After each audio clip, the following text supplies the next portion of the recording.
తమిళ hero Vishal తాజాగా మళ్లీ అనారోగ్యానికి గురయ్యారు. ఓ దేవాలయంలో జరిగే కార్యక్రమానికి ముఖ్య అతిథిగా హాజరైన ఆయన ఉన్నట్లుండి ఒక్కసారిగా వేదికపై స్పృహ తప్పి పడిపోవడంతో కలకలం రేగింది.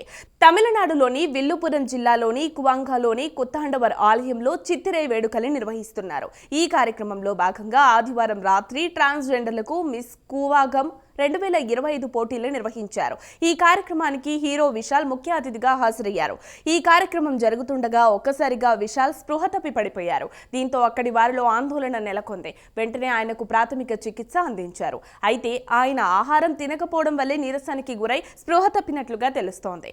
అక్కడే ఉన్న తమిళనాడు మాజీ మంత్రి పొన్ముడి ఆయన్ను ఆసుపత్రికి తీసుకువెళ్లారు. అక్కడ ప్రాథమిక చికిత్స చేశారు. దీంతో విశాల్ కోలుకున్నారు. అరగంట తర్వాత తిరిగి కార్యక్రమానికి హాజరు కావడంతో ఊపిరి పీల్చుకున్నారు.